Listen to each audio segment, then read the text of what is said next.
everybody. I'm Susan Wingraff, City of Berkeley Council member representing District 6. Welcome to the first ever virtual fire safety meeting for our Berkeley community. Zoom is a new format for many of us, so please be patient if we stumble a bit tonight. All of us are struggling to stay healthy and safe and sane during this very challenging time during the pandemic. But we face another very real threat to our health and safety, and that is wildfire. Wildfire has no respect for our anxieties, our fears, and our struggles as we cope with the devastating impacts of COVID-19. And although everyone has been very focused on the virus, we would be very negligent if we ignored the threats we face this fire season. We need to work together extra hard now to be proactive and to protect ourselves and each other to avoid a tragedy from happening within a tragedy. No one person or single agency can do this alone. This will take teamwork from all of us. We have a packed presentation planned for you tonight, full of important and interesting information from the City of Berkeley, East Bay Regional Park District, and PG&E. We're focusing mainly on prevention and preparedness and evacuation. And now I'd like to introduce you to our panelists. Panelists, please turn on your cameras and wave your hand when I mention your name. First, Mayor Jesse Arreguín, Vice Mayor Sophie Hahn, representing District 5, Councilmember Lori Drosty, representing District 8, Scott Ferris, Director of Parks, Recreation, and Waterfront, City of Berkeley, Aileen Taylor, Fire Chief, East Bay Regional Parks, John Walsh, Public Safety Specialist, Wildfire Operations, PG&E, and Keith May, Assistant Fire Chief, City of Berkeley. Thank you, panelists, for sharing your knowledge and expertise with us all tonight. Please turn off your cameras now. You'll all come back on screen in a minute or two. And now it is my pleasure to turn over the broadcast to Berkeley's mayor, an enthusiastic supporter of fire preparedness and prevention efforts, Jesse Arreguín. Well, thank you very much, Councilmember Wingraff, and good evening, everyone, and thank you for joining us for this virtual community meeting on fire safety. I want to thank the Berkeley community for your commitment to helping stop the spread of COVID-19.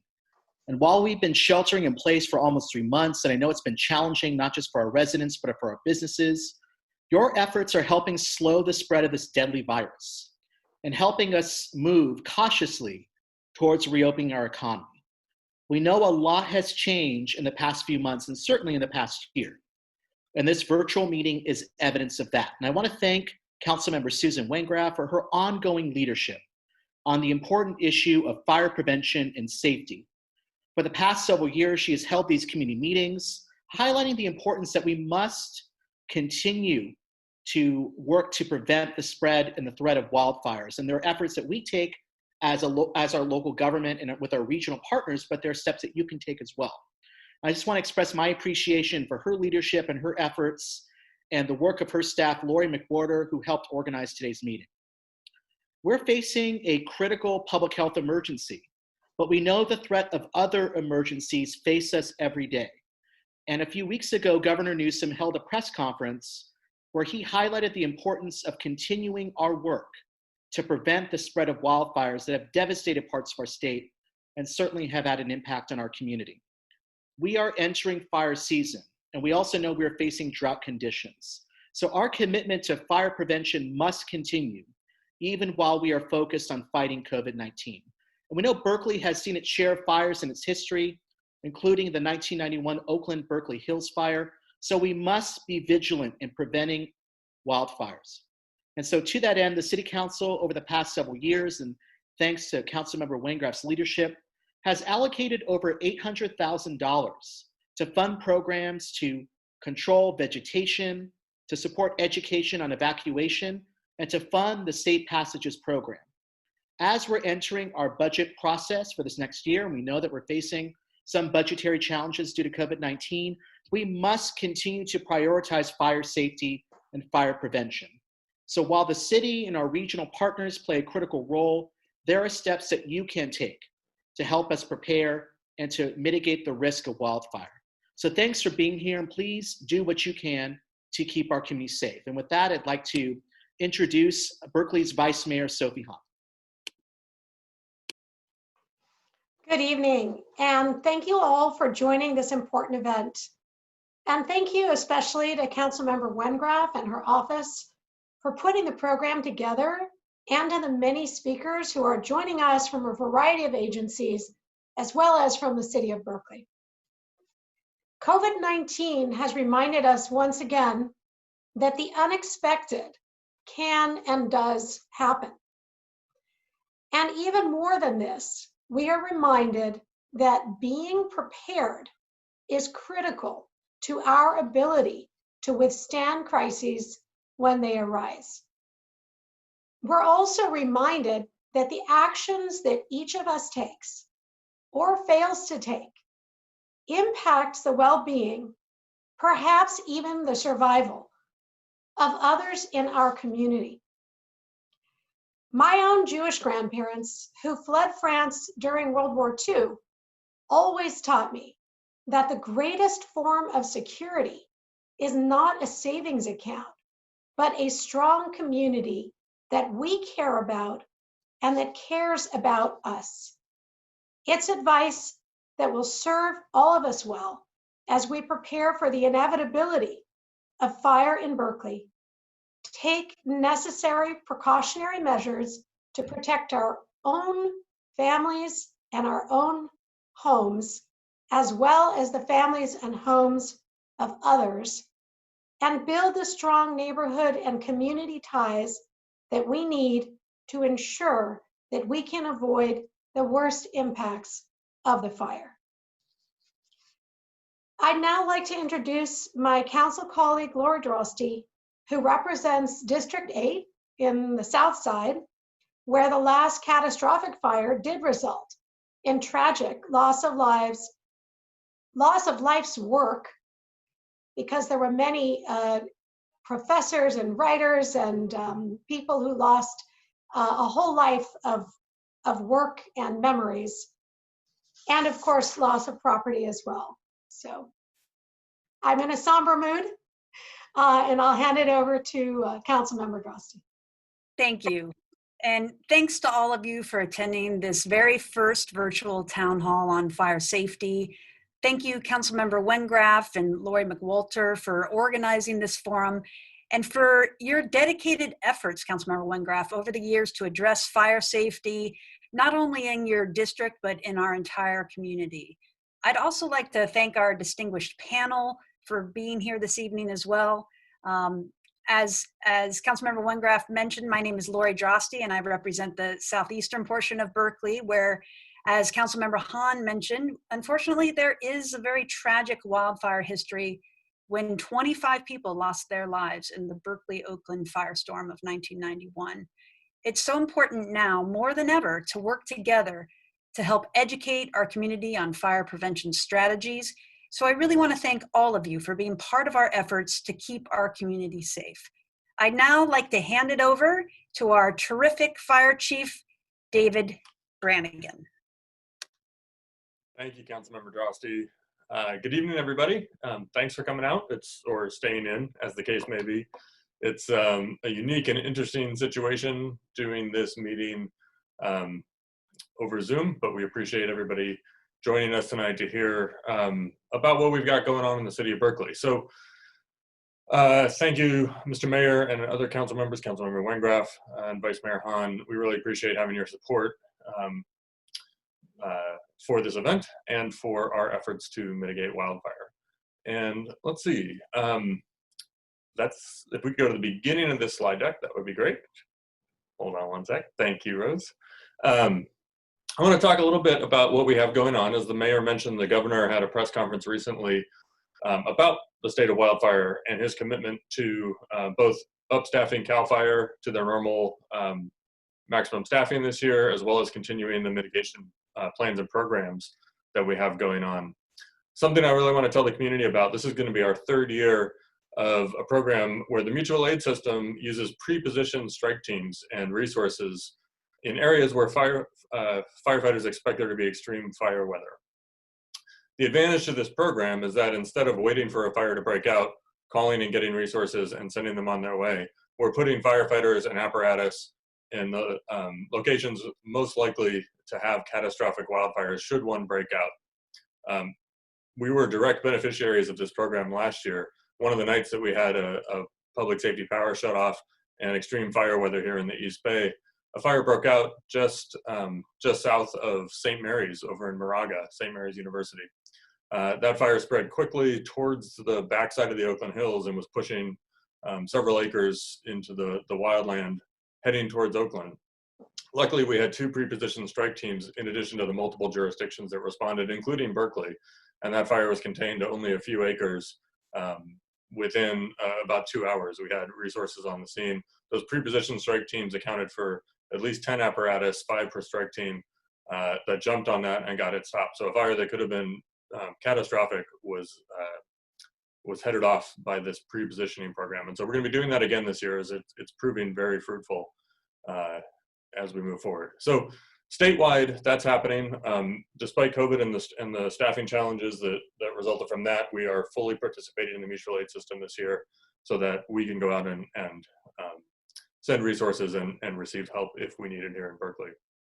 As for our region, I'm going to defer mostly to our great panelists tonight. We've got the Chief Tiley from East Bay Regional Parks. They're doing a ton of work. PG&E is doing a lot of work, both around improving their power shutoff program, but also they do line work and tree removal in and around power lines in the neighborhoods in the area. The marquee program that's happening in the East Bay is the North Orinda Shaded Fuel Break. This was a grant-funded program that Moraga Orinda Fire District was awarded. They're doing a 10-mile fuel break. They got most of the initial work done next year, and there's 3 years of vegetation management that's going to continue to happen. The idea being that if a fire should break out in the areas where they traditionally do in the East Bay, there'll be significantly reduced fuel so that firefighters can jump on it and knock that down before it threatens more populated areas such as Moraga, Orinda, Berkeley, Oakland, Kensington, El Cerrito. We're all benefiting from that big program. And then locally here in the city, we have great partners at UC Berkeley. They have been the recipients of multiple fuel mitigation grants and have done a lot of really great work around that. As the mayor and council members mentioned, the city council gave us significant funding last year and one-time funding for vegetation management. A lot of that money has gone to Parks, Recs, and Waterfront, and our director, Scott Ferris, will be telling you all about those things tonight that they've done that have removed a lot of vegetation. Our parks look fantastic, and we've taken a lot of the fire load out of the hills in a manner in consultation with us that allows us to contain fires should they start. A lot of that money also went to the Public Works Department that partnered with Berkeley Path Wanderers to do path improvements, as well as a Safe Passages program where we can start improving evacuation routes throughout the hills. We have had some impacts due to the COVID-19 outbreak. That funding was going to, we don't have permanent positions to do those, and we were using firefighters pulled in on special assignment due to the needs of the response. Some of those firefighters have been returned back to the line, so we're slowing down those programs now, but we still have a robust suite of programs such as the chipper program, the debris bag program, and all of the contracted work that Director Ferris is going to tell you all about tonight. So the money is going to good use. It is has significantly improved the fuel load in our parks, and we're looking forward to continuing that work this year. I'm going to talk a little bit about just sort of the history and the background of fires and the weather we're seeing before I hand it off to the next presenter. So if we go to the next slide, I just want you guys to be aware of what we are worried about. And this photo is actually from the 1991 tunnel fire. I'm going to end my presentation tonight with about a 4-minute video clip from a documentary produced, or an after-action video produced by the National Fire Protection agency that talks about this, and you'll see this actual video footage that this picture was taken from. So we have significant fire weather in the East Bay. We call them the Diablo winds, and it's when the winds turn from the east and blow out towards the bay. We get hot, dry, windy weather. The consequence of that weather is normally we have the marine layer coming in off the bay, as we're all very familiar with. But those hot, dry winds push that back out, and we lose the humidity. Relative humidity drops, wind picks up, and if fires start, ignitions are really the problem at that point. Fires move quickly, embers get cast for miles. And so the National Weather Service is now issuing red flag warnings at a variety of levels of humidity and wind. We are also working on protocols when they have different alerts, putting out notifications in response and pre-positioning for both the public and for responders, so that we can get ahead of that weather problem and up staff and be ready to go. Next slide, please. So what is a Diablo wind? You can see when we get high pressure over Nevada and the inland areas, it pushes through. This is not like the weather we had this week. It was very hot this week, but temperature is different than fire weather. It wasn't that windy, and humidity wasn't as low as it usually gets in September, October, and November. Go ahead to the next slide, please. So the top 10 wildfires that we've had in California history, including the 1991 Hill Fire, have all been wind driven by similar winds. We call them Diablo winds. In the south, they're called Santa Ana winds. But all of them have been under these fire conditions. If you look back at our own history in Berkeley, in 1970, we had a significant fire that destroyed over 30 homes in South Berkeley. In 1923, we lost over 600 homes in North Berkeley with wind-driven Diablo easterly wind fire-driven winds. Next slide, please. So what do you look for when you see a Diablo wind? Or how do you know we're in fire weather? Well, one, know where to get your alerts. Sign up for AC Alert, check the city's website, listen to the news. These are broadcast at all times when this comes out. You usually have a couple of days warning, and if it's an event that is of concern to PG&E, you'll get information from them about their power shutoffs. But I think you all are likely to know what this weather is like, and we'll play this little video. Step outside, look at the flags. You'll see, the wind's blowing the other direction. It's blowing out towards the bay. It's hot. People just talk about it feeling like fire weather. And in fact, earthquake weather is not a real thing, but it is definitely the weather that people talk about in the fall for the Bay Area. All right. Here's an example of what things look like from our partners over in El Segundo. Flags are blowing out, heavy wind, you can hear it. It's unusual for the Bay Area. And we'll move on to the next slide, please. Lush, flammable. And okay, so let me talk about this video real quick. The rest of the evening, you're going to hear from parks about their programs and the vegetation management they're doing. Chief May is going to talk about evacuation planning that we're doing. And I've highlighted some of the video from this documentary that really shows how this was a wind-driven event, the hazards we have with parking and narrow roads, and the need to evacuate early. So some of the audio is a little bit garbled on this. This was just converted from an old tape. So be patient with the audio, turn your volume up, and we'll listen to this for 3 or 4 minutes, and then I'll wrap up with some questions that you guys sent in before that we can answer for you. Go ahead and play. Lush, flammable vegetation was planted close to the home, and stately aromatic eucalyptus and pine trees continued to spread. Just 1 generation later, history would repeat itself.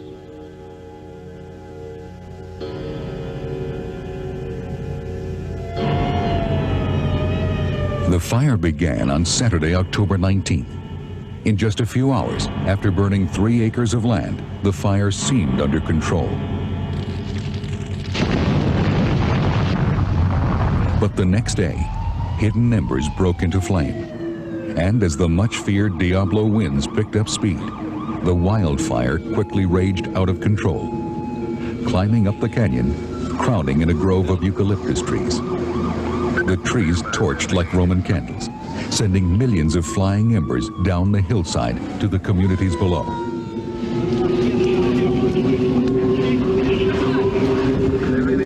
The fire burned with such intensity that it consumed 790 structures within the first hour.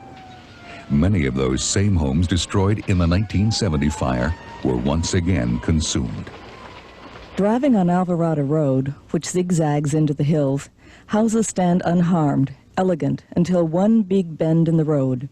From that point onward, a canyon that was lined with million-dollar houses and dense forest is now a moonscape, with nothing left that could not withstand fire temperatures of 2,000 degrees.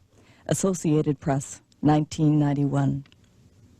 The blaze was fueled by the dead brush of the eucalyptus and Monterey pine, and the wood porches, sidings, and combustible roofs of elegant homes. Flames jumped lightning quick onto rooftops and roads, blocked a tunnel, and crossed two major freeways. Many obstacles impeded firefighting efforts. The sheer number of firebrands fanning out over the area overwhelmed the firefighters' ability to respond. Hundreds of water lines ruptured, draining reservoirs, and power failures prevented generators from resupplying them. By 5 p.m., the reservoirs were totally depleted.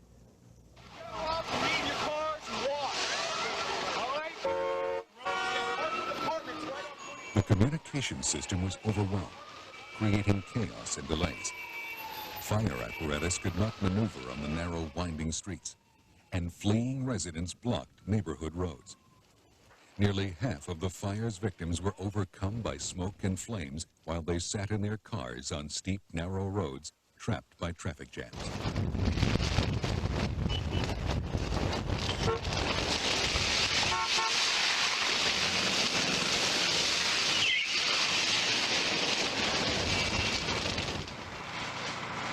On Tuesday, the most destructive wildland-urban fire the state of California has ever seen was finally brought under control. Where once dense areas of eucalyptus, oak, pine, and redwood stood, only a few charred trees remain, black as coal, smoke rising from their roots. By the side of the narrow, twisting streets, there are automobiles with blistered paint, melted tires, and solidified puddles of aluminum that had melted in the heat. Associated Press, 1991. Okay, everybody take a deep breath. That's an intense video, and I appreciate you guys taking that in. A couple of key points I really want to drive home for everyone listening tonight. When Chief May is speaking about evacuation, know that we had our first 3 evacuation drills for the public last summer, and we encourage you to participate in those when we have them. We are working on safe passages and reducing parking, improving rights of way, and also pathways. One of the really key things we encourage people to know is understand how to get out of your house in at least 2 different ways. That's both on the streets, in a car, on foot, on bicycle, in wheelchair. And the other thing is, if you really have difficulty with mobility or aren't sure if you're going to be able to get out without a car, we're trying to give you as much warning as possible, days in advance of potential fire weather. And so if you have the resources, if you can do it, make a plan to be somewhere else during those high fire danger days if you live in a restricted, dangerous area up in the hills. We will still be responding and prioritizing evacuation should we get a fire, but you can help yourself and you can help us if you have a way to stay out of those areas on the days that we have those coming. So we'll talk a lot more about evacuation. You can always go to the City of Berkeley website. We have a wildfire evacuation page that helps you, that can help you prepare your home and yourselves for evacuation. And take advantage of those resources, get to know your neighbors, and have a plan for what to do when this happens. So I'm just gonna wrap up with answering a few of your questions. If we go to the next slide, we had a number of questions come in. I tried to summarize them and boil them down into a few simple ones here, and then I'll touch on a few that came in after we finished this program. So what are the city programs to help with wildfire fuel mitigation? Well, after the 91 fire, we had a fire district for a little while that funded some programs that continue, even though that district is no longer here. So we run a chipper and a debris bag program. So anyone who lives in the high fire zone, you get a schedule. You probably just got your flyer in the last week or so about your chipper scheduled, and that is so that as you clear your own property, you can leave that debris out, and the Parks and Public Works Department will come collect it and chip it for you. Bags for that program are available, are still available at firehouses this year at the stations closest to the hills. We do also, Public Works, when they come around and pick up your solid waste, they will pick up the brown debris bags that you can buy at any hardware store. And normally we would sell those out of the fire stations. This year we put that on hold because we're trying to limit the exposure to our first responders. Of people coming to the doors, you have to buy those from us. But you can also purchase them at hardware stores for a very similar amount. So while most years you could go to a station and buy those, you can still go to the transfer station and get them, as well as any hardware store. Fill those up with debris, put them out, and they'll be picked up with your regular green bin at no extra charge to you. So those are some of the simple programs. In addition, the Parks Department is working with contractors to clear vegetation from public lands. Public Works does it on roadsides. And then we come around and do inspections in parts of the hills in the summer also. So that sort of goes into the second question about how can the city help ensure neighbors remove hazardous fuels? And we got a lot of questions about a lot of specific examples. So I did read all your questions. There's a lot to do with that. Our annual inspection program, we have our firefighters inspect basically from Grizzly Peak East, and that's what we're limited to at this point. So they inspect from Grizzly Peak to the park. So they go out and proactively look from the street. They can't enter property, so they look from the street and look for obvious signs of wildfire management code violations. They make contact with the owners. We work with you to get that mitigated and cleaned up. Now, if you don't live in that area and you're concerned about it, you can also call 981 Fire and report a hazardous condition. Now, if this is one of your neighbors, we strongly encourage you to go talk to your neighbor, work out the issue with them. A lot of times it's about a tree or debris falling. Maybe they need an extra hand. As a last resort, we're happy to send out an inspector or a fire engine to come check it out and work with you. And we can enforce the code in fire zones 2 and 3. So mostly in the hills areas, we can enforce wildland vegetation. Can the city cut down trees on private property? We typically do not do that. If we had a really hazardous immediate need problem, in theory, I can order that if it's a fire safety issue. We haven't ever used that or exercised it. We prefer to work with property owners to get that done before we force somebody to do it or do it ourselves and then charge them. Now, one thing that is on hold that we were going to do is we were going to take a strong look with the Disaster and Fire Safety Commission this spring at the fire code and update the wildland components of it to A, make more sense, B, be more enforceable, and C, be better about fire restrictions. Now, the commissions are on hold with the COVID-19 pandemic, and we've been focusing our resources on that response. So we are getting back into wildland season now. We are starting up our inspections next month, but the fire code will wait another cycle to be updated for next year. So there'll be more to come on that for the community. We did have a couple of questions about species, eucalyptus, ground covers, things like that. I try not to get species specific. There are some that are better, some that are worse. A lot of it is about how they're maintained. What I would encourage you to do is go to the Diablo Fire Safe Council's website. They have a really good guide on species and fire safe and drought tolerant plants. So I always refer people to them for specific questions. Somebody asked, and this will be the last thing I answer before moving on, asked us to talk about ladder fuels between houses. And this is where we're going to focus, I think, on the new codes. So obviously, Berkeley is right on top of ourselves, right? Our houses are next to each other. We can't do 30 feet of defensible space, much less 100 feet.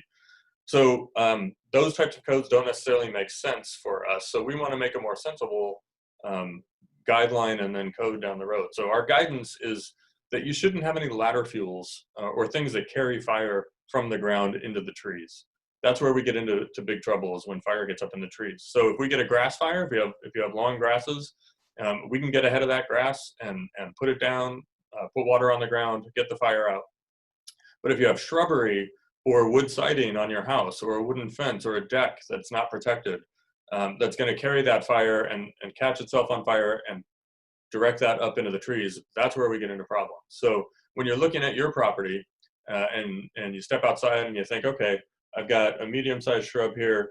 Generally, you want to give more than twice the height of whatever's on the ground. So if you have nice dry grasses like we have in California that look good, but they're about 1.5 feet, 2 feet high, you want to give yourselves probably 6 to 8 feet above that with nothing, no tree limbs, no fences, things like that. Nothing, no ladders to carry those fuels. So that's a very short answer about that. But it's a good guideline. When Director Ferris and I were walking through the parks last year talking about veg management, I said, hey, Scott, you know what? I'm 6 feet tall. I want to be able to walk from one end of the park to the other without ducking down, without bending over, and I want to be able to see from one part to the other through the trees. I want beautiful trees. We don't want to remove the tree canopy, but I need to be able to see and walk through, and that's what they did. And I think if you go look at some of the parks, as he's going to show you, you'll be really impressed. So I'm going to leave it at that. There are lots of questions still. Feel free to email me directly at dbranigan@cityofberkeley.info. If you have more questions, I'm happy to answer them, or fire@cityofberkeley.info. And with that, I thank you, and I'm going to hand it over to Scott Ferris. Thanks, Chief. Hi, everybody. I'm Scott Ferris, the Director of Parks, Recreation, and Waterfront for the City of Berkeley. I'm going to spend some time reviewing some of the fire fuel reduction programs that the city funds. The Fire Fuel Chipper program and the Vegetation Debris program, there's my first slide, were initially created as part of a fire assessment district in 1992, following the passage of California Proposition 218 in 1996. The funding was picked up by the Zero Waste Fund. This funding source remains in place today. The fiscal 20 budget for these two programs is $183,000, and it's offset by a fire surcharge that is part of the annual Alameda County assessments for refuse that is paid by and serves a limited number of Berkeley residents in the fire surcharge area. The surcharge covers approximately $130,000 of the annual $180,000 in expenditures. These programs are operated by the Parks, Recreation, and Waterfront and Public Works departments and offered from early June through mid-September. These programs include the use of on-site chipper to dispose of vegetation that has been assembled by residents and left near the street. The Vegetation Debris program offers delivery and pickup of a 30 cubic yard bin to neighborhoods that have a larger need for green waste and recycling. I don't have a photo of one of these programs in action, but the photo you see here is a photo of us removing trees and ladder fuels in Cordnesis. Next slide, please. Oh, and the link at the bottom of the page is a more detailed explanation. You could find it on the city's website of both of these programs. Next slide, please. Additionally, within the parks tax, the city has dedicated about $275,000 annually to hazardous vegetation removal in all its parks. The waterfront, various cities' properties, and our 3 non-resident camps, Echo Lake near South Lake Tahoe, Berkeley Tuolumne Camp near Yosemite, and Cazadero Camp on the Russian River. This $275,000 is only a small part of the actual yearly need at all these locations. The photo here is of John Hinkle Park, where Dave just mentioned, where we've removed many trees and fire fuel and fire ladder fuels in the last 18 months. Next slide, please. The next photo is of Remlar Park and of our ladder fuel reduction crew in action. There it is. City Council has authorized 3 additional portions of funding for implementation of fire safety, prevention, disaster preparedness, and wildfire mitigation in the last 18 months. By July of this year, the city will have spent $930,000 in fire fuel reductions that include tree removals, ladder fuel reduction, and safe passage improvements in many of our hill area paths during this time. The breakdown of these costs is approximately $430,000 for tree removal, $300,000 for ladder fuel reduction, and $200,000 on trail and path infrastructure improvements. And just to clarify, the water fuels refer to live and dead vegetation that allows a fire to climb up from the landscape to, or the forest floor into the tree canopy. And common ladder fuels include tall grasses, shrubs, tree branches, both living and dead. This removal has been done in many hill parks, paths, and right-of-way. Next slide, please.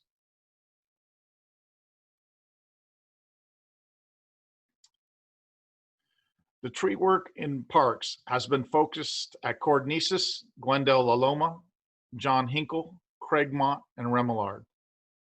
Trees have been or will be removed from Tamalpais and Stoddard Pass. Trees have also been removed from or are scheduled to be removed in the next 2 months from Wildcat Canyon Road, Grizzly Peak Boulevard, Rose Street, Shasta Road, Woodmont Avenue, and Del Mar Avenue. Some of these trees were removed for health and safety reasons. Other trees were removed to create or improve the defensible space adjacent to private residences. The ladder fuel removal has been focused on many of the same parks mentioned above, plus Dorothy Bolte and many of the hill area medians. The work on paths has been done at Redwood Terrace, Yosemite Path, Willow Walk, Indian Trail, Sunset Trail, just to name a few. Many more are scheduled to be worked on in the next 3 months. And this last photo here is actually a photo of a tree that's still standing, but will be removed in the next month at Stoddard Path.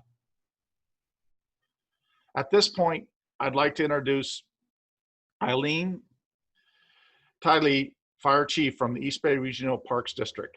Eileen, are you there? I am. Thank you. Thank you to everyone for letting me be here tonight to explain to you a little bit about the East Bay Regional Park District. I'm going to talk to you tonight about EBRPD's Wildfire Hazard Reduction and Resource Management Plan. Tell you a little bit about it. Next slide, please. So the fire department follows the district's Wildfire Hazard Reduction and Resource Management Plan, and that covers about 3,000 acres in 140 of what we call recommended treatment areas. And these recommended treatment areas cross 14 parks within our district. Each recommended treatment area has its own prescription. This is not by any means a one-size-fits-all approach to vegetation management. The plan itself was publicly reviewed. It is science-based and was adopted by the Board of Directors in 2010. Specific species and habitat protection measures are required during implementation of any initial entry. That's the first time we enter into a recommended treatment area, and anytime we do maintenance work. So just to recap, the plan is science-based, it's objective and comprehensive. It specifically identifies areas within 200 feet of homes and areas where dense fuel loading occurs. Next slide, please. So what have we done lately and what is our current focus? Over the past 18 months, the Park District's fire department has added several new positions and more than doubled the number of its permanent staff, which has made me very happy. This includes hiring more firefighters, 2 fuel reduction coordinators, which are a very important part of our staff because they deal directly with our contractors, an 8-person fuels crew that works year-round, and administrative support. So growing the program in this way has allowed our fire department's fuels management program to increase in capacity, and we've been able to implement more projects funded by 2 FEMA and 1 CAL FIRE mitigation grant. Next slide, please. I wanted to show you a picture of our 2020 to 2021 work plan. If you take a look, this kind of shows the area of our wildland urban interface, the area that is covered in the Wildfire Hazard Reduction Resource Management Plan. You can see that it goes as far north as Richmond. Oops, lost my slide. There we go. So it goes as far north as Richmond, and it goes as far south as Lake Chabot and Anthony Chabot around the Castro Valley, Oakland area.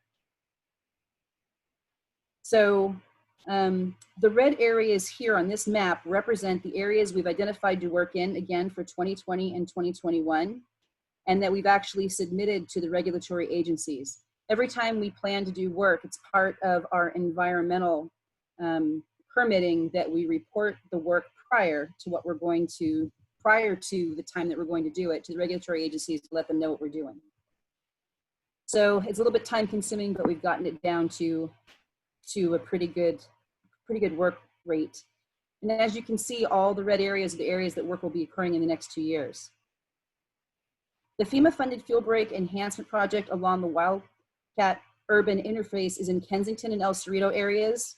Now we assign kind of a combination of letters and numbers to these recommended treatment areas. So we have Wildcat Canyon 009, Wildcat Canyon 10, Wildcat Canyon 11. Those would be up along the Wildcat Canyon area. We'll be working in those areas, the area this year, and significant work was done last year in terms of brush, eucalyptus, and pine removal. The vegetation management goal outlined in the plan calls for a combination of oak, woodland, and grassland areas, native vegetation that is relatively fire safe and that we encourage to thrive on these sites. Additionally, though, we have to maintain previously treated fuel break projects in the East Bay Hills, and that remains a priority for the fire department. We have several crews performing that work. They all started in May for the seasonal growth, while our fuels reduction crew works year round. But that's not all. We use all the tools in the toolbox. So we've got goats that are going to be entering the areas. We've got our Fire Station 1 staff that is doing fuels reduction work, as well as the contractors that have been working almost all winter. Next slide, please. So the district's fire department will continue to follow the plan with guidance from the district stewardship department, and will continue to follow best management practices related to things like protection of soil, slope stability, and residual vegetation. FEMA funds have been secured to help implement the plan, along with Measure CC and Measure FF, that have allowed us to hire staff who are experts in fires and fuels management. These two measures have really helped us to maintain previously treated areas in the plan. Annually, the Park District spends anywhere between $2 and $3 million on fuels reduction work. We're going to continue to seek funding, though, because as those monies are used, this is a long-term plan. The plan provides that we will do initial entry, and then at some point towards the end of the plan, it will be all maintenance work. And of course, that continues to require money and funding sources. So it's a long-term plan, and so the district's commitment to that plan is long-term, and that means long-term funding. So thank you for your time this evening. That concludes my presentation, but before I go, I would like to introduce John Walsh, a retired battalion chief, and now a PG&E Senior Public Safety Specialist for Alameda County. Thank you, Chief. Thank you, Mayor and City Council, and the people of Berkeley for being in the audience for this program. My history and knowledge of what Berkeley's done is, I'm pretty aware of the high level work you do. I interact with a lot of the counties in the Bay Area, and I have to say that Berkeley is right up there, #1 in preparedness. Earthquakes for this event here, the wildfire events, and evacuation planning, you name it. And you have a lot of hazards to deal with. You have pandemics, you have tsunami threats, you have earthquake, wildfires, and you've had your share of civil unrest over the years too. So the city rebounds and does well, and you're always forward leaning. Next slide, please. So right now we're in the middle of COVID. It's taken a lot of bandwidth out of everyone in the emergency management world, and we're thankful that you're leaning forward on the wildfire stuff to allow us to come in here and talk about what we're doing to prevent fires and to manage the public safety power shutoff program, which is so impactful and upsetting for the public. And so we just want to have an opportunity to show you what we're doing to prevent ignitions and to make these power shutoff events less intrusive and shorter in duration. You can go next slide, please.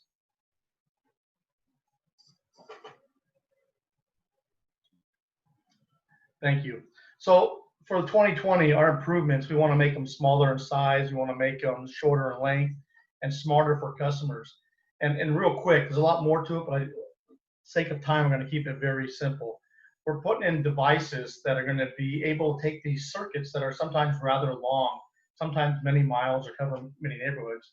And part of that circuit might go through a high fire hazard area, what we call a tier 2 or tier 3 area.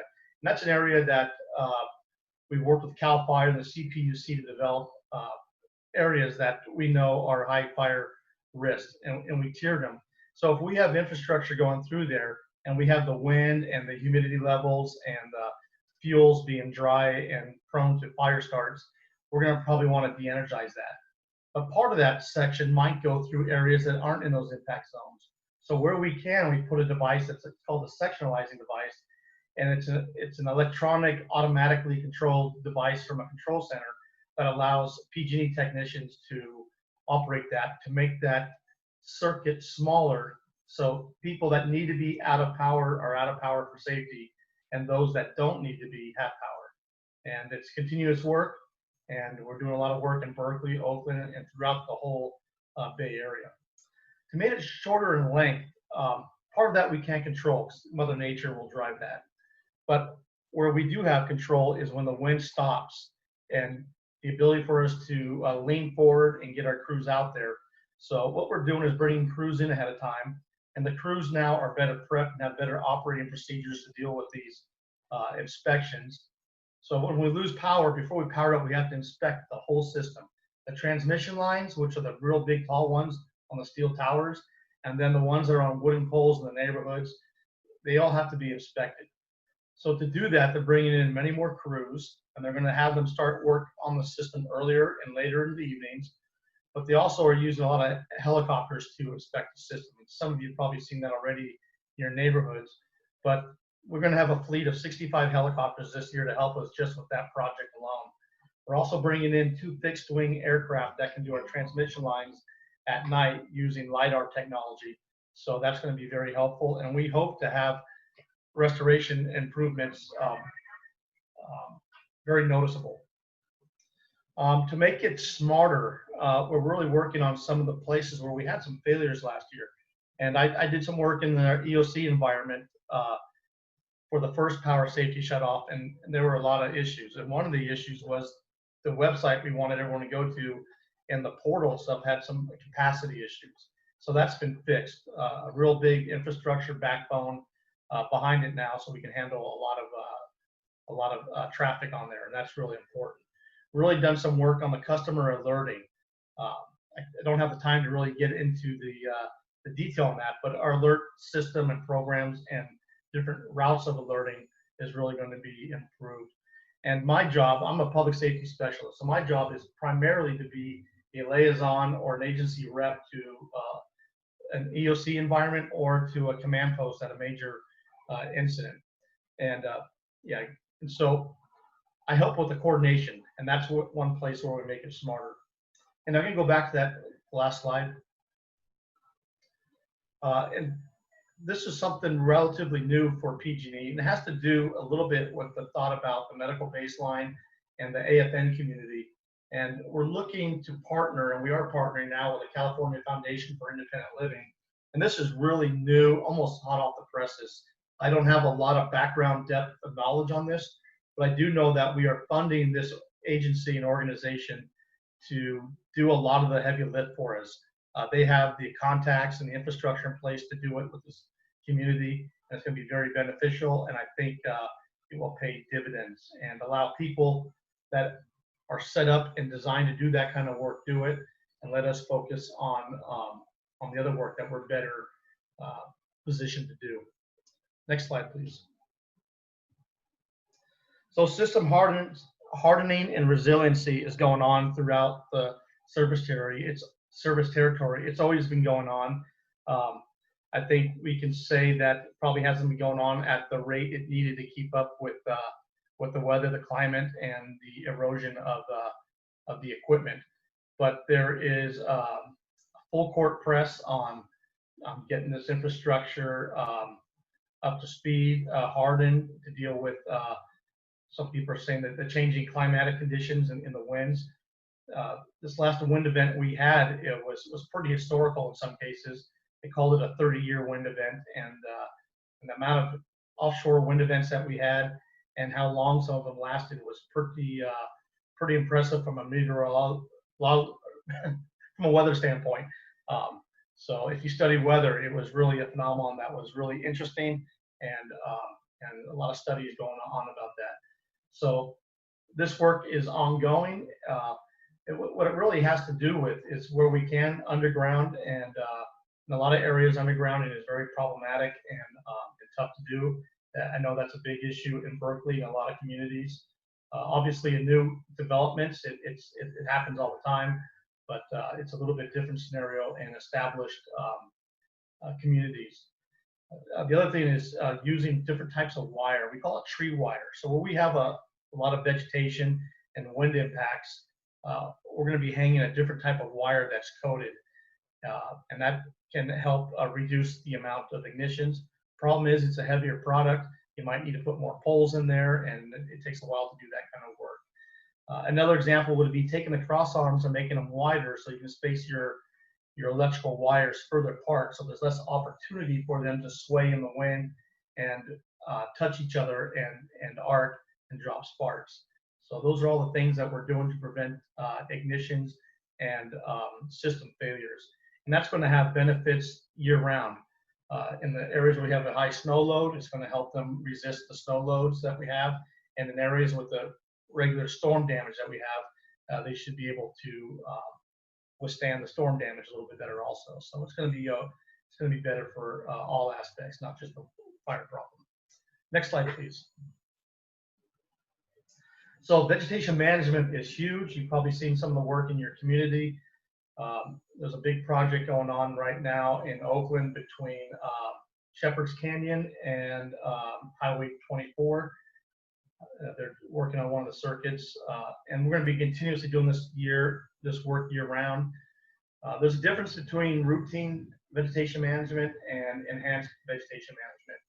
And in areas where it's high risk, tier 2 and 3, really looking at doing more enhanced vegetation management, which means we're just inspecting all the trees around there and cataloging them for trees that might pose a threat down the road or sooner to impact the lines. The trees may be pretty far from the line, but the length of the tree and the topography, when it does fail, it may fail and fall on the lines. So looking at remedies on that, removing trees, pruning them.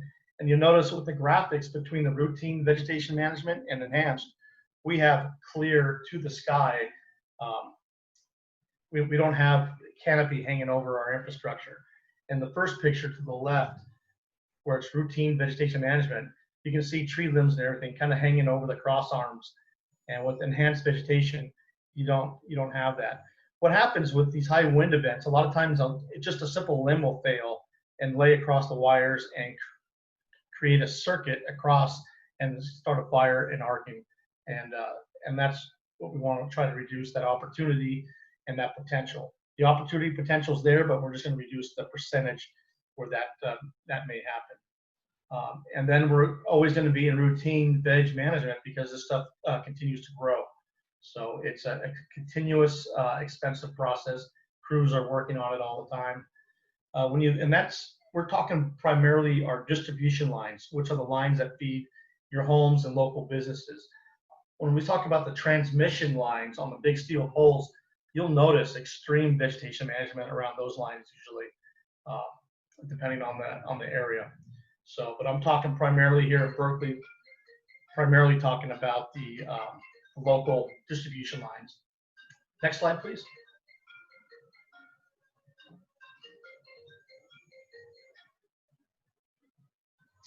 So community resource centers. Community resource centers is a pretty important topic for most of the communities I deal with.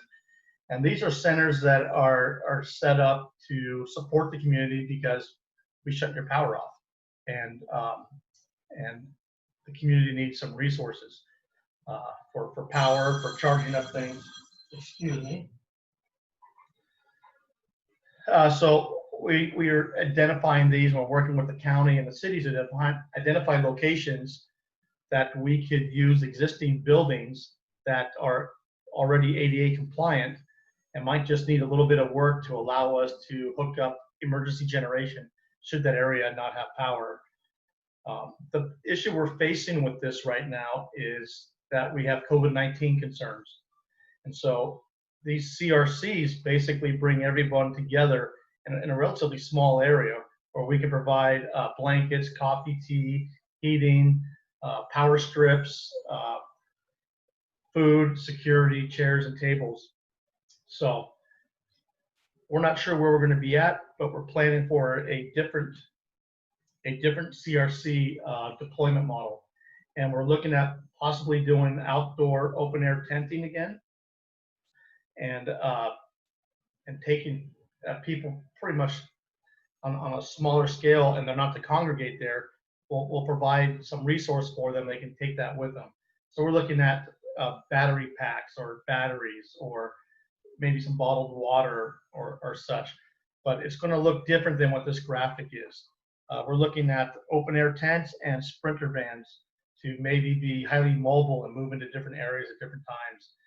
No matter what we do, it's going to be well communicated through the EOCs and through our local public affairs people. They'll be reaching out and kind of giving some heads up of what we're doing. And we're probably going to be leaning on you for some support as to, I think this is going to work. Do you have any ideas where we could set these things up in short order and stuff? So this is a rather fluid system. However, we are still highly engaged at developing these sites in the long term, looking at COVID as being a bump in the road, and we hope to be past this. We don't know where we're going to be at fire season, and these CRCs and these offshore winds, as you've heard from others, they happen late summer, early fall into the early winter. So we have some time to see how things shake out for this. But CRCs are a pretty important part. We have one identified location in Berkeley. We hope to set up another one, and we'll have some in Oakland also that can be shared by both communities. And we'll have about 5 to 7 set up in the greater Alameda County area. And then the number that we stand up will really depend on the scope of the power shutoff event that we're dealing with. And we can do the next slide. So medical baseline, this is a pretty important issue here. What medical baseline really is, it's a program to save money for people that are reliant on medical equipment that needs to be powered up. And it even includes people that are using CPAP for sleep apnea. So it's a pretty, it's a program that used to really require doctor's notes and stuff, but right now with this event going on, PG&E has really loosened up its requirements to get into the program. There was a question based on, does it matter what your income is? And the best I can tell, it does not. But I wouldn't take that to the bank, but I'm just looking at the application process. But the medical baseline is important, because if we can't get a hold of people, let them know this event's coming, we're reaching out to the local community to assist us in contacting those personnel. And that happened last year, and it's going to happen again this year. And we're very appreciative of the support of local fire and police departments and city emergency management folks that partner to put that together and got it done. We have what's called a portal, and a portal is for basically emergency managers. It's a place where they can go in a planning environment or an event environment, and we're going to have medical baseline information already populated on the planning side, and it will also be populated in the event side. The event side will not be populated or made available until we actually have an event, but we'll have data, maps, and other files and information related to medical baseline that's going to be in that portal. And we socialized what that contact information is to get into the medical, into the portal. So if you have any questions, work through the county EOC, and we could get all that information to you on the portal. And the more people in your organization you think that need it, get them in there. And I would suggest get them in there and maneuver around with the different products in there ahead of an incident, so that you're very comfortable with it when it comes up. Next slide. I'm sorry, let's go back real quick. I just want to, for people watching from home, since you may not have the ability to hold on to this slide, for medical baseline, you can look on the right and you can see where you need to go for medical baseline. PG&E.com/medical baseline is the site. Just going to a PG&E website, it's pretty intuitive. You should be able to maneuver around in there and find out stuff. And I will say that the web-based products on the PG&E website is pretty intuitive. It's easy to navigate and lots of great information for a variety of emergencies and preparedness situations. But for the PSPS events, a lot of information's out there. And now I just want to go to the next slide and talk to you about another event that we're going to be hosting on June 10th, 5:30 to 7 p.m. It's going to be pretty much a deeper and more involved version of what I gave you. This was really just a highlight, and there's much more to it. You should be notified through PG&E, through your billing, or through emails and text messages with PG&E, and they are reaching out. It's going out to the customers, PG&E, and it's public facing. We're also doing something on June 2nd for the emergency management, city managers, mayors, police, fire, school districts, BART, water companies, etc. We're going to be doing about a 2 to 2.5 hour presentation on this, and we'll very much be getting into the details there to really tune you up to what's going on. And in turn, we hope to get feedback from you as to what works, doesn't work, and we want to continually improve the process and reduce the PSPS events to begin with. And when they do happen, make them shorter duration and impact less people. And the input we've gotten from counties and cities throughout our service territory after 2019 has really shaped the presentations that we're going to be giving you. So again, thank you for your time and opportunity to talk to you today. And I'd like to introduce now Chief May, Berkeley Fire Department. Hi, and good evening, everyone. Thank you all for attending, and especially for our council members in creating tonight's meeting. And thank you, John. John used to work, as he stated, for Alameda County Fire Department, and was very instrumental in some of the county evacuation planning that had taken place, which I'll talk about shortly. But these are definitely different times that we're living in. COVID-19 has had our city very busy, and I know that the Office of Emergency Services has had to put some of our citywide planning on hold. However, wildfires don't get COVID-19, so they're definitely not going to shelter in place, and we still need to be ready to respond to that threat. And Chief Brannigan has explained what fire season is, and I just want to share a few thoughts on our wildfire evacuation plan, which should read planning, because this is an ongoing process. And I'll tell you a little bit about Zone Haven, which is kind of a new company that is doing some great stuff out in the communities. And then also I'll end with what you can do to prepare, and I will also answer a couple of questions that came in. Next slide, please. So our wildfire evacuation plan, it's still in draft because we will constantly, make changes to it. Once we do solidify it, it'll be up on the website, and it's not something that we want to just sit on the shelf. So what's inside that plan? I put up just a few of the thoughts extracted from that plan, but basically it's integrating our emergency management structure, which is the National Incident Management Scene system, which gets everyone responding to any incident, especially here in Berkeley, using the same structure when responding to these large incidents. Also, it talks about field operations directed by a unified command post, not just the city of Berkeley, but our law enforcement in the city, outside the city, our neighboring jurisdictions. It's that continuity of operations. What is going to happen? We also talk about in that plan evacuation operations, including routes and resources that may need to be coordinated across the multiple jurisdictions and authorities, both inside Berkeley and out. We put up some hazard scenario assumption that, like power outages, or when residents get displaced, transportation infrastructure could be damaged. And then we also talk about a complex evacuation that will quickly utilize our law enforcement and our firefighting resources. Next slide, please. And it also talks about things from the community, kind of a community responsibility. So we do try to have a high standard, and that's what I'm gonna label as jurisdiction responsibilities. We want to set clear expectations for our whole community, establish and publish clear, accessible evacuation routes and zones, and identify the evacuation refuge areas available for any specific incident in the city.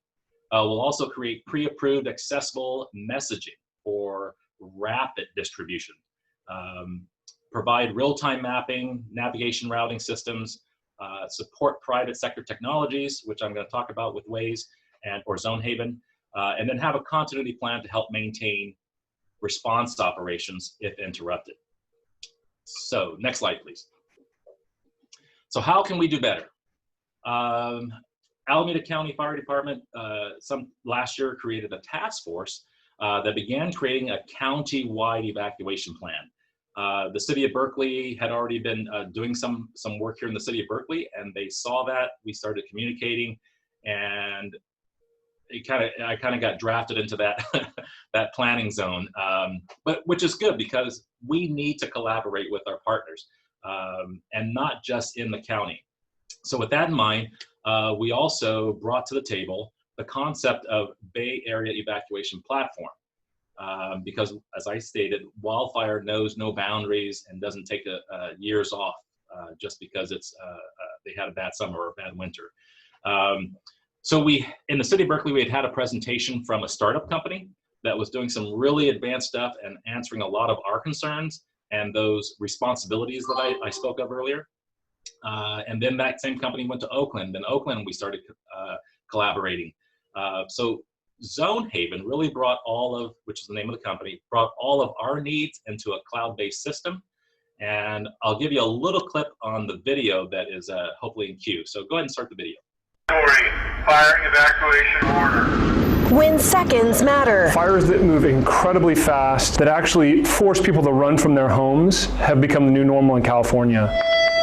The wildfires of the last few years burned so fast and so hot, gathering around a paper map to discuss evacuation plans once a wildfire has already broken out wastes precious minutes. Wildfires like the Camp Fire highlight the critical need for smart evacuation plans. This isn't a fire that we can fight right here. This is what we fear in San Mateo County as a large, damaging, wind-driven fire. It's time to bring emergency evacuations into the modern age. Introducing Zonehaven, a standardized emergency evacuation platform. This is the first platform of its kind.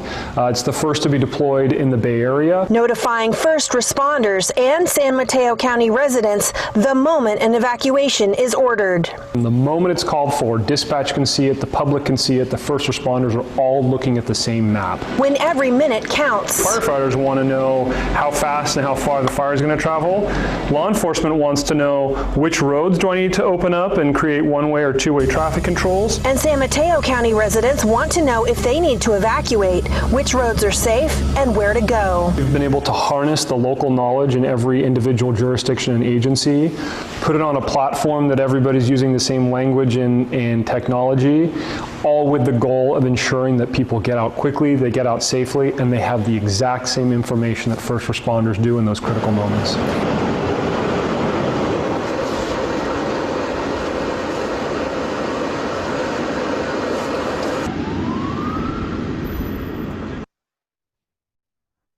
Thank you, Rose. And the next slide, please. So that's a little clip. Santa Clara County is a little bit ahead of the game with Zonehaven. However, this entire area, especially the area behind me, would have been overgrown with vegetation. Kings Mountain in central San Mateo. So like I said, they are a little ahead of the game. I think they started that program well over a year before we were introduced to it. And they launched early this year, the whole county being on that plan, which was multiple jurisdictions. And so we got to see that product that we were looking at in action.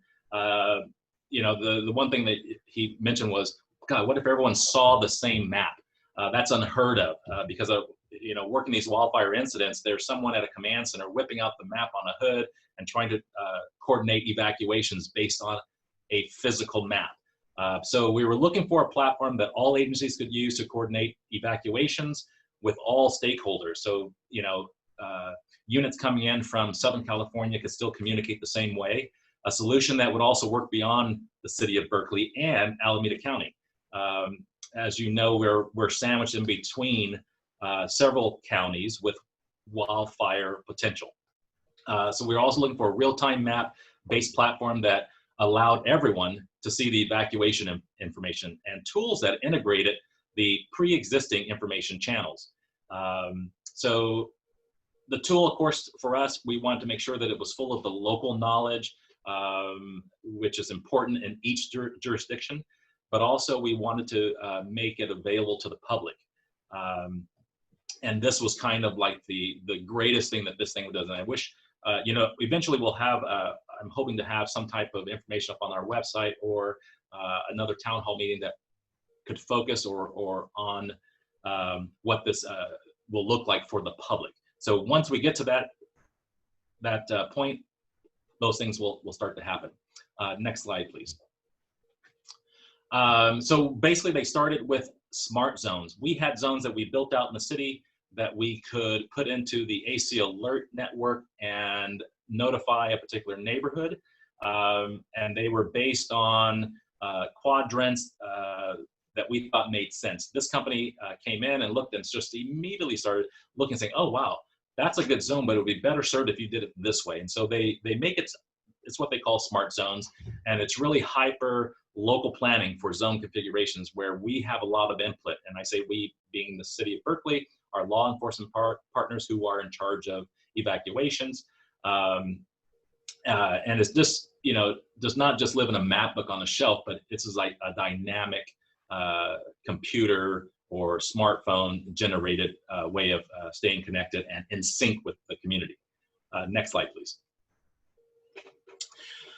So Zone Haven, like we were thinking, came at it from a evacuation from a regional approach.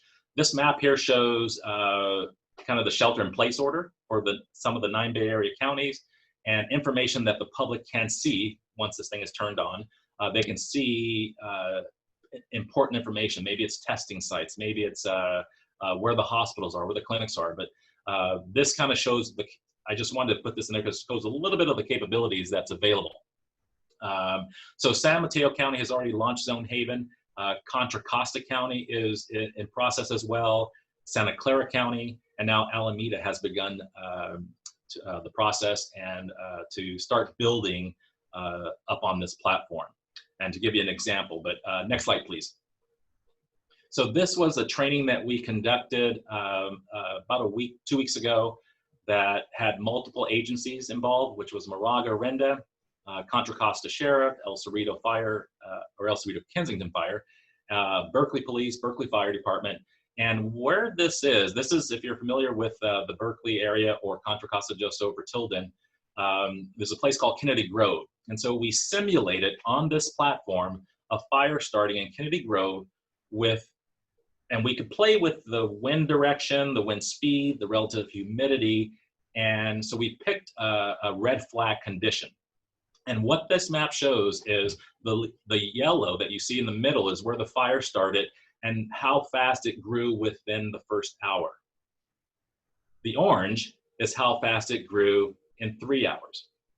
And then the red is how fast and how far it grew in 5 hours. This is what we call modeling. And Zone Haven has been trying to predict this for a while, and it's not perfect yet. Just the technology is still catching up, but they were able to tweak their algorithms to overcome some of the hiccups that, like home modeling. We don't have how long it takes a house to burn because there's different combustible materials inside that house. But they were able to, based on the Kincaid fire that was up in the North Bay, they were able to play with the algorithms and they predicted that fire spread very easily. In fact, next slide, please. In fact, last year there was a fire, a wildland fire. This is a picture of the Carquinez Bridge in Crockett. This fire, the wind-driven fire, jumped actually the Carquinez Bridge, the strait right there. And so Zonehaven took a quick look at it, inputted it into their platform, and they knew that it could reach El Cerrito, Kensington, Berkeley Hills in about 12 hours if unimpeded by any outside factors such as firefighting or wind change conditions or relative humidity. The small map on the right shows at the same time what our MDTs or what our mobile computers in our first responder rigs, what the traffic is doing. So this is live time, and this is where Zonehaven couples with smart cities with Waze technology. So if you see the yellow circles on that map, the bigger the circle, that's a traffic issue. Those are traffic pattern clusters. That means the bigger the circle, the larger the congestion is going to be at that intersection. So then we can deploy resources to those areas to ease some of the traffic patterns through there. So I know it's a lot of information. It's technology at its best, but I think that's kind of, we want to be able to not only predict what the fire, where it's going to go and how long, because that can trigger our evacuations. So this is just just a little look into what the city is doing to help plan for and facilitate around evacuations. So the last part is, what can the community do? And that's the next slide. Thank you. You're there. Be ready to evacuate, obviously, during a fire. Fire weather, you hear about on the TV, you hear about on the radios, you'll hear about it through text alerts. And red flag warnings is a time where it's time to get ready. And firefighters sometimes have it, we call it a gut feeling. It's like you walk out in the morning, you're like, oh, today is not going to be good. So that triggers us to start gearing up. And we start paying more attention to the weather. But the National Weather Service will put out red flag warnings or extreme fire weather warnings throughout the season. I think last year we had 6 different events of red flag warnings, and those 6 different events culminated to about 15 days of red flag warning. So one event could have been 2 days, another event was like 3 days, and they're all in that latter half of the year that Chief Brannigan also showed in his slide. So what do you do to get ready? You can review your methods and routes of evacuation, check with your evacuation partners, maybe that's the neighbor, maybe that's your family members, get your go bag ready. This is a new concept as well. If people take a long time to get out of their neighborhood, don't wait to be told to leave. Leave immediately if you feel threatened. And maybe if it's red flag warning, that's a threat, look about getting out. And one of the questions that came up was, are hotels in business during a shelter in place? Well, yes, they are in business during a shelter in place, and this is an emergency. This is now essential, becomes essential for life safety. Think about, obviously you got to check with any hotel, but think about getting out of the area on these red flag days. That's something that will help ease traffic, evacuation, and make it easier to get out for those who cannot get out quickly. Next slide, please. And I say now is the time to make sure that your go bag is ready.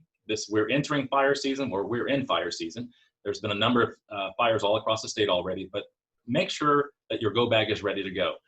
If you've used any of the emergency food supplies throughout the winter, now's the time to replace it. Another question that was posed by the community was N95 masks. They're intended for healthcare workers. How can we get them? Well, to be honest, N95 masks are not intended for use during wildfires because they ignite too easily. They can melt to your face if temperature gets too hot. So we recommend cloth face coverings or bandanas, which are still easy to get. And also, please sign up for AC Alert. Next slide, please. So deciding if you need to evacuate, if you feel threatened, obviously leave immediately. Don't wait for someone to tell you. Visible fire in a nearby home with strong winds, maybe that's the time for you to leave. Winds carrying smoke embers through neighborhoods, that's telling me it's time to get out. Well, me as a community member, not as a firefighter. the different various alert methods, AC alert, phone call, text mails, emails, those are all ways that we'll communicate, including radio 1610. I'm trying to think about those questions as we go. Someone had a question about during the evacuation drill last year, they did not receive an AC alert. And once we send out that alert, it tells that we connected to the carrier, but we don't have any information after that for our typical alerts. Now, that's not a WIA or wireless emergency alert. That's done through Alameda County, and they kind of occupy the cell towers at that point. It's like an Amber Alert, and even Amber Alerts sometimes get lost.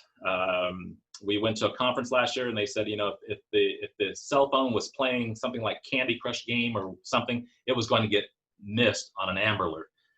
People turn their phones off at night, that's going to get missed. So always, you know, try to get as much information as you can. Check for alerts through multiple media, whether it's the TV or the radio. So next slide, please.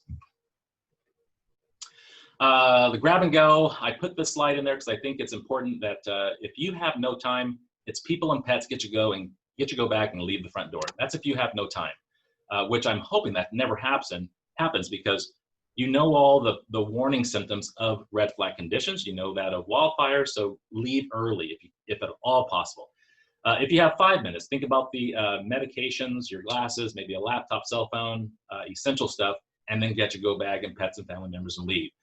And again, do not wait to be instructed to evacuate. Give yourself as much time as possible. When the time comes, evacuate early. This can even mean before the fire begins. And if it's an extreme fire weather day, like I said earlier, or red flag conditions, if you have the means, you should seriously consider leaving the hills and maybe staying at someone's home or another hotel. Next slide, please. Evacuation, I put this up just to remind the community, drive routes are instructed by officials, so we'll send out those alerts and or broadcasts and tell you which ways to evacuate. If you're going by car, think about don't blocking public safety personnel or vehicles. If you can't get out and have to leave your car, don't block the street if at all possible. We do have the Berkeley paths that also can provide ways for people to escape. Bicycles are good.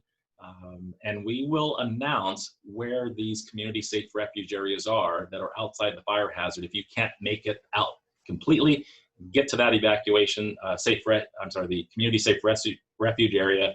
And we are building up our structure to have large means of transportation there to get people out. Let's see, so I have just a couple of questions here. I think we answered 2 already about the N95 masks, about the AC alert. And the thing about the AC alert, that's one of our tools in our emergency notification toolbox. But again, be ready to get information from as many sources as you can. And realize it's technology. It's not a foolproof system, but we're still working on different ways of getting you information. And that ends my presentation. I'll turn it back over to Councilmember Wengraff.